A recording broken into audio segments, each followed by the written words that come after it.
invitamos a Tania Roa de la Universidad Adolfo Ibáñez, que nos va a hablar de Small Time Approximation in Right Feature Diffusion. Bueno, muchas gracias por la invitación.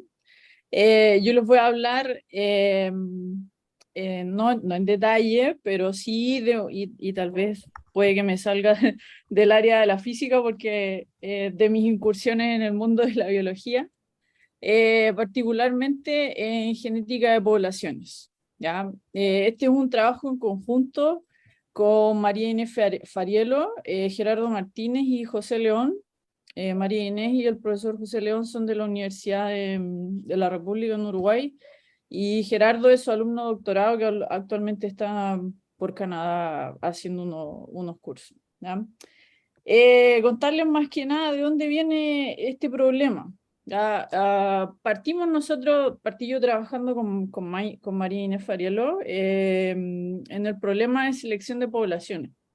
¿A qué viene esto? Lo que pasa es que en Uruguay se dispone y se está trabajando bastante con datos de genética, porque están ellos muy interesados en esto de conocer del gen charrúa y de identificar, que son un poco feos, ciertas razas dentro de la población, ¿ya? Entonces, la idea es cómo yo puedo obtener o cómo yo puedo saber o determinar si alguien pertenece o no a una determinada raza, ¿ya? Esa es como la idea de dónde venía.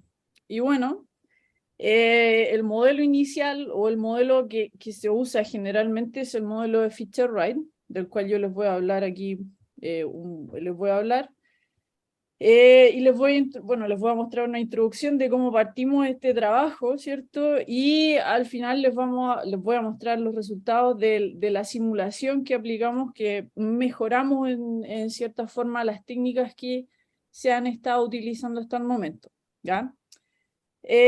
Bueno, un poco el contexto biológico, ¿cierto? Es que nos enfocamos en la diferencia entre organismos explicada por la variación genética, ¿ya? Bajo condiciones bien particulares que son las que les voy a detallar a continuación. Pero recordar, ¿cierto?, que los genes de cada individuo son transmitidos de una generación a otra. En particular son los genes de nosotros, vienen de la información que tenemos de nuestros padres, ¿ya? Entonces, en ese sentido, es como un proceso marco, que la información que tenemos es hasta la información anterior, ¿ya? Vamos a definir ahora como población, y hay que entenderlo como en este contexto biológico, que va a ser el grupo de organismos de una misma especie que viven en un área geográfica específica y por lo tanto se reproducen. Vamos a pensar también, y esto está pensado específicamente en individuos diploides que tienen dos pares de cromosomas, ¿ya? ¿Cuáles son los supuestos? Son los supuestos de equilibrio, se llaman, de Hardy-Weinberg, que son supuestos bastante poco factibles, ¿ya? Especialmente este de acá, el último supuesto. Bueno, el primero es que los individuos producen una cantidad infinita de gametos, y infinita en el sentido de que es mucha información. No es que uno esté produciendo o que uno venga con infinitos gametos, sino que hay mucha información. Eso es lo bueno de los datos en genética. ¿Qué es lo que ocurre en la fase de reproducción? Dos gametos son seleccionados, y esto es de manera aleatoria e independiente. Después les voy a mostrar un dibujo de cómo esto se vería como más o menos en la vida real. Para producir un nuevo individuo diploide, y esto se conoce como el Random Mating Assumption. Esto sí es cierto y sí ocurre para todos los individuos en la manera de reproducción. Y lo último, que este supuesto es como en el que falla, es que la cantidad de individuos es infinita, con igual frecuencia de genotipos en ambos sexos, sin migración y sin mutación. Es decir, que los individuos están en el área y permanecen en esa área. Entonces es como que tuviésemos que tenerlos encerrados casi, y por lo tanto no se van a mover de allí, y por lo tanto siempre van a estar moviéndose o estando en el mismo círculo los mismos individuos, ¿ya? Y sin mutaciones es un supuesto bastante aceptable, pero sí es una condición que puede ocurrir aunque tenga poca probabilidad. ¿Qué es lo que ocurre si alguno de estos supuestos no se cumple? La frecuencia alélica, que es lo que nosotros vamos a medir o en lo que vamos a definir nuestra variación, la frecuencia alélica, no será constante de generación en generación.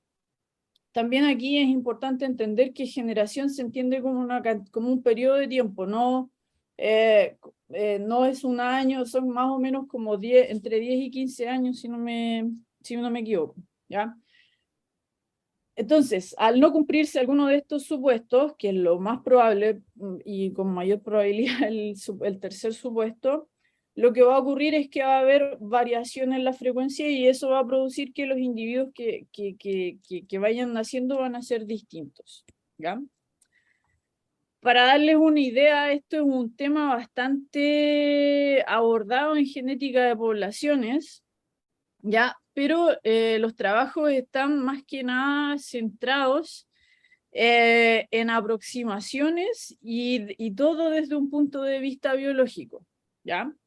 Las aproximaciones y las distribuciones propuestas que han tenido una mayor aceptación y que han sido más trabajadas son la distribución normal, por su simplicidad y porque es como más abordable a todas las disciplinas.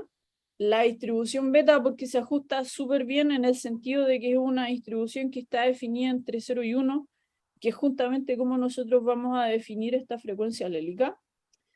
Y últimamente, bueno, no tan últimamente, pero hace un tiempo se ha trabajado con lo que es la distribución beta con spikes, que es lo que hace y que más o menos resuelve el problema del que les voy a contar a continuación, ya que en el fondo es como una distribución beta con una delta, combinada con una delta de Dirac, que lo que hace que en los extremos en 0 y 1 agrega mayor ponderación, ¿ya?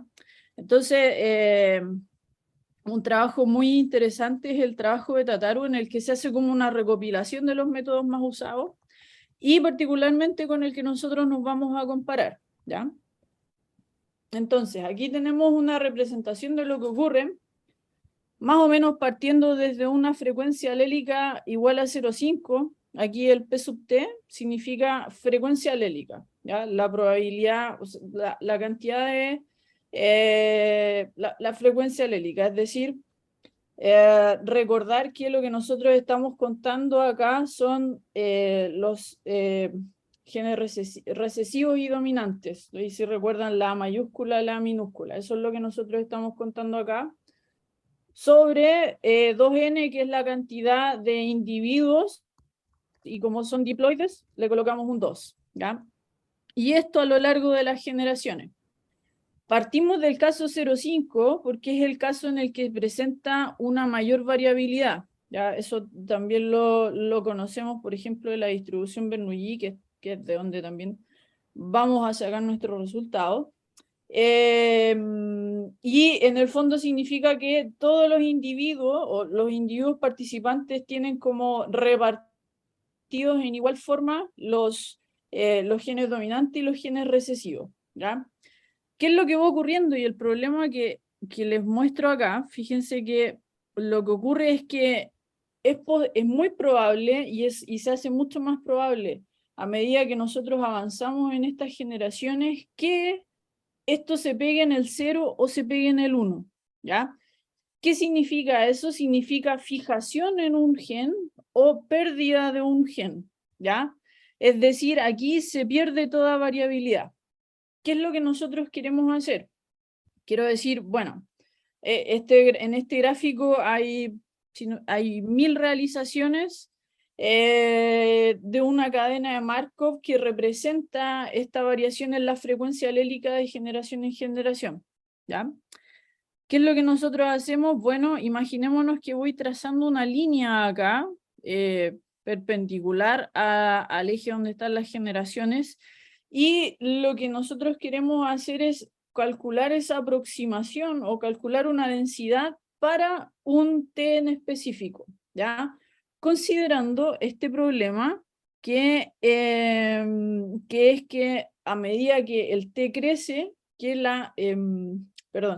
que se fije algún gen tanto en 0, es decir, que yo lo pierda, o que se fije en 1, es decir, que solamente se exprese esa característica, ¿ya? Obviamente, si nos damos cuenta, como lo pensábamos en un principio, la distribución normal, si bien puede que esto se vaya adaptando porque tenemos concentración en la media, ¿cierto? Pero no somos capaces, o la distribución normal no es capaz de capturar bien este proceso y este problema de la fijación en 0 o la fijación en 1. Uno, también por el recorrido de la distribución. Segundo, la distribución beta sí lo capta bien, ¿ya? Pero tiene problemas con el 0 y con el 1. Y ahí fue como surgió o como apareció esta distribución beta con XSPICE, que yo les comentaba que es una combinación con una delta de Dirac que agrega pesos en las colas cuando es pertinente, ¿ya? ¿Qué es lo que hacemos nosotros entonces, o qué es lo que buscamos en este trabajo? Buscamos una expresión, en verdad no es una expresión, buscamos una aproximación, ¿ya?, a una distribución para la frecuencia alélica, tal que sea válido y así nos permite hacer inferencias sobre, hacer inferencia. ¿Por qué? Porque así, de esta manera, nosotros vamos a poder luego, en otro trabajo esperamos, proponer un test para detectar esta selección en la población, que era lo que les comentaba en un principio, ¿ya? ¿Cuál es el modelo que se ha ocupado ampliamente y que es en el que nosotros también nos basamos? Es el modelo de Fisher-Wright, ¿ya? Aquí hay que recordar algo también, y que es un punto súper importante al inicio, es que nosotros estamos trabajando con observaciones que son discretas. Estamos contando, como vemos acá, podemos pensarlo aquí, tenemos la reproducción al azar de gametos infinitos, infinitos entre comillas porque tenemos mucha información, y lo que nosotros estamos contando es, por ejemplo, los A, que son los dominantes, y los A pequeños los vamos a denominar con 0, que son los recesivos, ¿ya? Estos siempre vienen en información, vienen en pares porque, como les comentaba, está pensado en individuos diploides. Y esto uno se imagina que lo mete como una urna, ¿cierto? Y hace un muestreo con reposición de esta información que tenemos acá, ¿ya? Con reposición en el sentido que se va a ir repitiendo porque son solamente 3 posibles resultados. A mayúscula con A minúscula, 2 A minúscula y 2 A mayúscula. Entonces, en ese sentido va la reposición y de cómo se entiende este modelo de Fisher-Wright. Entonces, estamos contando, ¿ya? Es un proceso continuo y sin embargo las aproximaciones que se ocupan son aproximaciones como la distribución normal y la distribución beta son distribuciones continuas. Entonces, vamos a proponer también nosotros, o lo que hicimos en el fondo fue hacer una estimación a través de un kernel adaptativo, ¿ya? También les voy a hablar de eso, sobre todo en los resultados de la simulación, ¿ya? Como les comentaba, entonces el problema es el siguiente. Nosotros vamos a tener X sub t, que es el número de copias del alelo A en la generación T, que es lo que nosotros vamos a estar contando. Vamos a definir como P sub t la frecuencia del alelo en la población, que de nuevo este 2 les comentaba, viene con porque se consideran individuos diploides con un par de información. Y como les comentaba también anteriormente, el número de copias del alelo A en la generación T es una cadena de Markov con estado inicial X sub 0 y probabilidades de transición definidas por la siguiente ecuación, ¿ya? Esto viene o es fácil entre comillas, pero se puede entender simple, dado que estos representan variables aleatorias Bernoulli. ¿Ya? Como les decía, estamos contando 1 cuando aparece la A mayúscula y 0 cuando aparece la A minúscula, ¿ya? ¿Cuál es la ventaja acá? O cómo lo abordamos nosotros, teniendo en cuenta que los procesos de evolución son lentos y la cantidad de individuos que componen la población son grandes, por eso tenemos grandes volúmenes de observación. Lo que conviene hacer es modelar la variación, ¿ya?, a través de un proceso de Markov continuo. Y esta fue una idea que desarrollamos, que viene del libro de Feller del año 1952. Entonces nosotros, en vez de trabajar con este proceso discreto, lo que hacemos es trabajar con su versión continuizada, que es la siguiente. Y esta está definida en 0 y 1. ¿Ya? Entonces, ¿cuáles son los resultados? Bueno, nosotros consideramos la difusión de Fisher-Wright, definida para todos los reales, como la solución de la ecuación diferencial estocástica definida por esta ecuación que tenemos acá arriba. ¿Qué es lo que nosotros obtuvimos? Definimos una expansión asintótica, que está definida por la ecuación de acá, y además una aproximación gaussiana, que es como les comentaba, es lógico, o uno tiende a pensar en la distribución gaussiana, y sí, es cierto que puede ser una buena representante de la situación, ¿ya? De contar estas frecuencias alélicas. Entonces nosotros lo que vamos a hacer es establecer un rango de validez para esta distribución, ¿ya? Les voy a contar en general de los resultados, pero en general se basa en la adaptación del lema 1 del trabajo de Da Cunha-Castell y Florence Simru, en el que ellos consideran o parten de la siguiente difusión unidimensional. Entonces, para este modelo se desarrolla un método basado en una expansión, que es lo que nosotros denominamos asymptotical expansion, de la densidad de transición, ¿ya? Que es decir, la densidad condicional del xt, dado que yo tengo un x0 fijo, o sea, dado que yo partí en un p0. Para los resultados de simulación, que fue el proceso como bastante pesado de este trabajo, fue necesario considerar diferentes valores de P0, pero para entenderlo, o lo que nosotros tenemos que tener en mente, un valor P0 inicial igual a 0,5, una, porque es el que nos da una mayor variabilidad, y dos, porque es el caso más realista. Cualquiera de los otros, no realistas, pero sí como imparcial. En el sentido de que cualquier otra probabilidad indicaría como que hay mayor presencia de un gen que otro, ¿ya? Ese es el problema.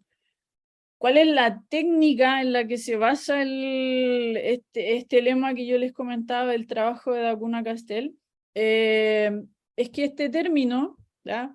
La difusión tiene un término de varianza local dado por esta expresión que tenemos acá, el cual es distinto de 1.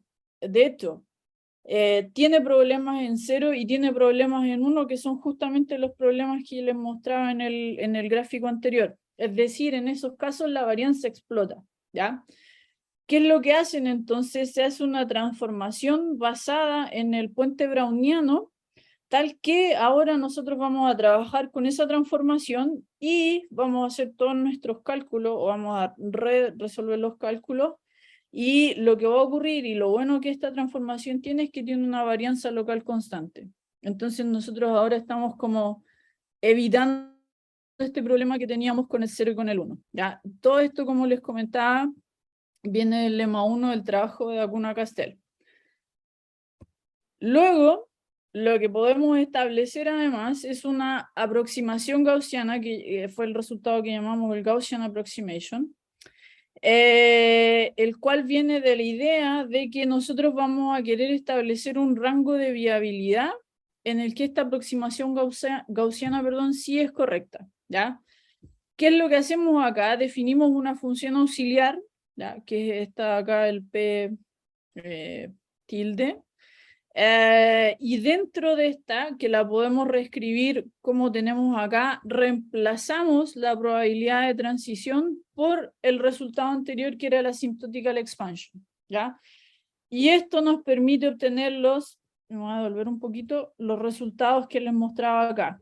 Estas son las aproximaciones. De hecho, hay que hacer otro paso más al momento de compararlos con las densidades, que nosotros obtuvimos a través del desarrollo de más que nada herramientas de probabilidades y de la transformación a través del puente browniano, ¿ya? Entonces, vamos a los resultados de simulación. ¿Qué es lo que nosotros queremos ver? Bueno, sabemos que las distribuciones más usadas son la distribución normal y la distribución beta con parámetros adecuados, no son cualquier parámetro, por si acaso, ¿ya? Entonces, hacemos una comparación a través de la distancia de Hellinger. La distancia de Hellinger, ¿por qué la distancia de Hellinger? Es porque nosotros nos queremos comparar con el trabajo de Tataru, ¿ya? Y porque la distancia de Hellinger fue lo que ellos usaron en ese momento para compararse con las distribuciones, ¿ya? Entonces, ¿cuál es la dificultad también? Que es lo mismo que les comentaba en un principio, que las distribuciones con las que uno se compara son continuas. Sin embargo, este proceso es discreto. ¿Cuál fue nuestra solución? Y dijimos, bueno, mejoremos esto un poco. Vamos a usar lo que los autores Bertini y Glustinov denominan como el método adaptativo para estimar Kellner beta, ¿ya? Esto lo que hace en el fondo es continuizar, y es un método no paramétrico que nos permite continuizar esta densidad o estas variables que nosotros teníamos discretas en un continuo y transformarlas y pasarlas a algo continuo. Lo entretenido es que esto es un método adaptativo, es decir, considera y depende de los datos, ¿ya? Para construirlo hay que hacer una grilla y dentro de esa grilla lo que uno va haciendo es hacer cálculos de distancia. En el caso nosotros usamos la distancia L2 para poder así reflejar y poder compensar este trade-off entre varianza y sesgo, que es el típico problema que nosotros tenemos que se tiene en estadística no paramétrica, ¿ya? Para las simulaciones, como les comentaba, vamos a usar distintos valores de P0 iniciales, ¿ya? Y esto es para que después uno pueda ver cómo se ve en los gráficos, no solo el valor de P05. Ojo acá que no consideramos los valores de 0 y 1. En verdad aquí me faltó agregar que lo que usamos fueron valores muy cercanos a 0, que fue como 0,001, y muy cercanos a 1, que era 0,999, ¿ya? Porque si no, también nuestro método, y eso debe ser algún problema computacional, se caía en esos valores y no nos entregaba resultados. Usamos 1.000.000 de réplicas de tamaño 1000 de la generación, ya 2N, o sea, consideramos que teníamos 500 individuos y 500 individuos como son individuos diploides, son 1000. Y las generaciones también las consideramos la generación 1, la generación 50, 100, 150, así, de 50 en 50. Y esto lo hicimos para cada valor de P sub 0, para cada valor de P sub 0 que identificamos acá. Aquí me quiero volver un poquito solamente para mostrarles lo de las generaciones, ¿ya? Cuando yo digo que me paro en la generación 1, 50, 100, así, estoy diciendo que estoy trazando una línea acá, ¿ya? Pero con una mayor, aquí solamente se hicieron 1000 repeticiones, para hacer el proceso consideramos 1.000.000, ¿ya? Así que ese proceso fue bastante largo. Entonces aquí, por aquí está el 1, por aquí está el 50, aquí está el 100, 150, 200 y así sucesivamente. Entonces, al hacer esas divisiones nosotros obteníamos histogramas, ¿cierto? Y sobre esos histogramas aplicábamos el método adaptativo que nos permitía tener la versión continuizada. Sobre esa versión continuizada nosotros calculábamos la distancia de Hellinger y también aprovechamos de calcular la distancia L2 entre las distribuciones, y la distancia L2 en el sentido, o porque nos daba no la distancia, pero cómo es la varianza entre estas distribuciones, ¿ya? Voy a volver abajo. Entonces, ¿cómo es este Adaptive Density Estimator? Esto viene del trabajo de Bertini y Glustinov de 2014, en el que ellos definen también un kernel beta, que es un kernel beta particular, que depende solamente de un parámetro, a diferencia de la distribución beta, con su forma paramétrica usual, que tiene solamente, que tiene dos parámetros de forma. ¿Ya? Aquí ellos definen un parámetro de tuning, que lo llaman B, que es este parámetro que tienen acá, y definen el kernel beta y el estimador beta kernel. ¿Ya? Nosotros vamos a ocupar esto mismo. ¿Y por qué ocupamos este? Porque está definido en un intervalo 0 y 1. ¿Ya? Un ejemplo para que se den cuenta que este valor de B, que en el fondo eso es lo que nosotros buscamos o el que nosotros estimamos para cada valor de B sub 0, ¿ya? Es bastante importante. Fíjense, acá voy a hacer un zoom ahí. Fíjense, la línea roja es considerando un valor del tuning de B01. Entonces, ¿qué es lo que hace este método adaptativo? Es encontrar el mejor valor de B que hace que se ajuste y hace una compensación entre el sesgo y la varianza. ¿Ya? Este es para un valor de P0 inicial 0,5. Se ve que la concentración está como en el valor 0,5. Y consideramos diferentes valores de T, ¿ya? Que son diferentes valores generacionales. Este debe ser cercano este es 250 y este debe ser como 450, sí, este es 400, ¿ya? Entonces, escoger el valor de B, este parámetro tuning, no es cualquier cosa. ¿Cómo lo hacemos nosotros? A través de este método adaptativo, que es también de un trabajo de Bertin y Klustinov, ¿ya? ¿Cómo se ven? Perdón, ahí. Ahí. ¿Cómo se ve el asymptotical expansion y el Gaussian approximation en un histograma? Bueno, aquí tenemos los dos, ¿ya? Y aquí consideramos, ¿cierto?, valores iniciales distintos. Este es un valor inicial de P sub 0 igual a 0,1, este es 0,9 y este es 0,5. La línea roja representa la asymptotical expansion y la línea verde representa el Gaussian approximation. Andan bastante parecidas. Y perdón, la línea azul es el adaptive estimation, que es el estimador del método adaptativo que nosotros obtuvimos, ¿ya? Entonces, lo que nosotros estamos comparando son las distribuciones o la línea azul, si quieren, con la línea verde y con la línea roja para distintos valores de P sub 0, ¿ya? Este es para otro valor de T, cuando T es igual a 250, y aquí es posible ver cómo capta, por ejemplo, el estimador adaptativo. Cuando P es igual a 0,5 no anda tan bien, porque como les comentaba, este valor es el que nos genera una mayor variabilidad, ¿ya? En cambio, para estos valores anda mucho mejor, ¿ya? Y lo mismo cuando T es igual a 450, que aquí nosotros es más fácil empezar a ver este fenómeno que les comentaba de que se empieza a fijar en 0 o que se empieza a fijar en 1, ¿ya? Finalmente, y aquí es otra ventaja de lo que nosotros hicimos acá, que al tener esta versión continuizada del proceso que teníamos en un principio, estamos comparando un proceso continuo con otro continuo.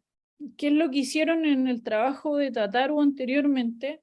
En el trabajo de Tataru, discretizaron las variables aleatorias que eran normales y las betas las discretizaron y las compararon y ocuparon la versión discretizada de la distancia de Hellinger. Un paso adicional extra acá, por si alguien alguna vez tiene que lidiar con esos problemas de comparar la distancia de Hellinger.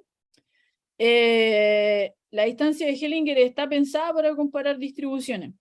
Por lo tanto, mis distribuciones, yo espero que si yo calculo la integral en el recorrido de ellas, me dé 1, ¿ya? Como yo les comentaba, también esto es lo que nosotros obtuvimos, son aproximaciones. Y al ser aproximaciones, no integran propiamente 1. Integraban 0,97, 0,96 alguna, para algunos valores de P sub 0. ¿Qué es lo que nosotros hicimos ahí? Estandarizamos. ¿Cómo estandarizamos para tener esta constante normalización que me diera igual a 1? Ocupamos el método de Simpson.